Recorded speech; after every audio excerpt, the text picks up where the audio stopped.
அதே சமயம் வியாசாரப்படியில் வந்து ஒரு பகுதியில் வந்து வீடுலாம் வந்து எரிஞ்சதா சொல்றாங்க. ஆனா ஒரு சைடு போயிட்டு மு.க. ஸ்டாலினும் சேகர் பாபு டான்ஸ் ஆனதாகவும் சொல்றாங்க. அந்த மக்களை பாதிக்கப்பட்ட மக்களை போய் பார்க்கல. இவங்க தாங்க நெருப்பே வச்சது. ஸ்டாலினும் சேகர் பாபு தான் நெருப்பு வச்சுட்டு டான்ஸ் ஆடிட்டு இருக்கும்போது இவங்க பார்த்துட்டா விஜய் பார்த்துட்டு குமரி அங்க போயிட்டு உதவி செய்த மக்களை போய் போலீஸ் வந்து தடியடி நடத்தி போலீஸ் இவங்க கூட்டிட்டு போய் அடிக்க வச்சாங்கல்ல. ஸ்டாலின் தானே அடிக்க வச்சாரு.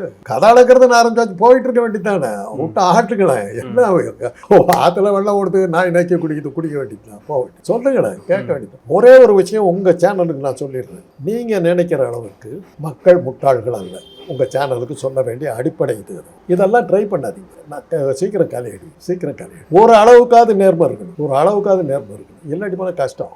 ஊடகங்களை பேசிக்கிறத தான் சொல்கிறோம். எங்களோட தனிப்பட்ட கருத்தோ எங்கள் சேனலுக்குன்னு தனிப்பட்ட கருத்தோ ஸ்டாண்ட்லேருந்து தான் நான் கேட்கல. இப்படி தான் எல்லாரும் வந்து சொல்கிறீங்க. இப்போ அந்த நெருப்பு வச்ச கண்ணால் பார்த்தீங்களா? ஸ்டாலின் டான்ஸ் ஆனது பார்த்தீங்களா? உங்கள் நிருபர்கள் அதை பார்த்து படம் எடுத்தாங்களா? யார் சொன்னாத? அந்த இடத்துல போலீஸ் அடி நடத்துறதுக்கான சம்பவங்கள் எந்த பேப்பரில் வந்தது? அந்த கட்சிக்கார் பொய் சொல்லுவாங்களா? தெரியாது. கட்சி பொய் சொல்லவே சொல்லாது. தாவேக்கா பொய் சொல்லவே மாட்டார். அத்தனையும் உண்மை. ஒரு பாசிச கட்சி போல் நடந்துக்கிறீங்க. வெளியில நீங்க வந்து பாஜக பாசிஸ்ட்ன்றீங்க, நீங்களே பாசிஸ்ட் மாதிரி தான். ஆமாம், நாங்கள் பாசிஸ்ட். அப்படின்னா என்ன அர்த்தம்னு விஜய் கிட்ட கேட்டு சொல்லுங்க.